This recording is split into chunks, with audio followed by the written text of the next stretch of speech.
देखिए एक लड़की का पिताजी शादी लगाओ तारे लड़की कहतिया। अरे वाह। कहते ये पापा हमके तू हमरा से अपना से दूर मत बिसरावा हमके। कैसे कह दिया रो रो के भैया। हवा कैसे? और काचे अमा और काचे अमा तुरलाए पापा बगिया कोइला हो सुना। और काचे अमा तुरलाए पापा बगिया कोइला हो सुना।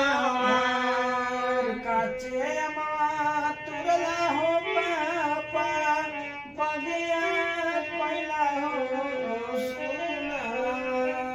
काचे अमवा तुरलाए पापा बगिया कैला हो सुनावा। और सुंदर धिया तेजला हो पापा। क्या बात है? सुंदर धिया तेजला हो पापा अंगनवा कोइला हो सुनावा।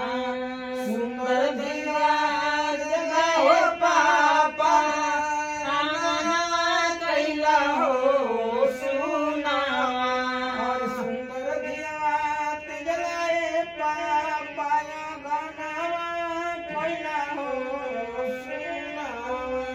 सुंदर दुआ तेजलाए पापा अंगनवा कैला हो सुनावा। और रोजे रोजे कहला हो पापा रोजे रोजे कहला हो पापा बेटी होली जंजालवा।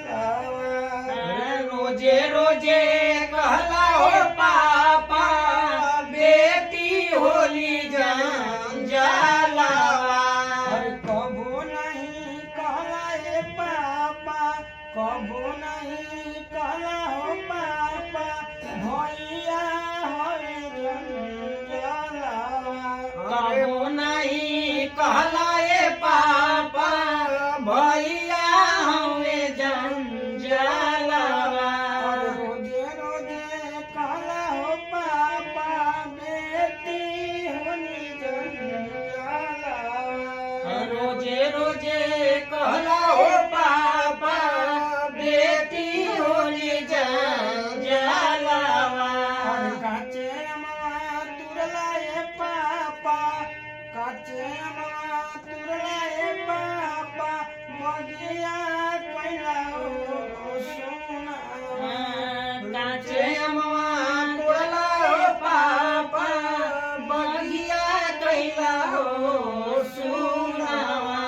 काचे अमवा तोड़ला हो पापा बगिया कैला हो सुनावा। और काचे अमवा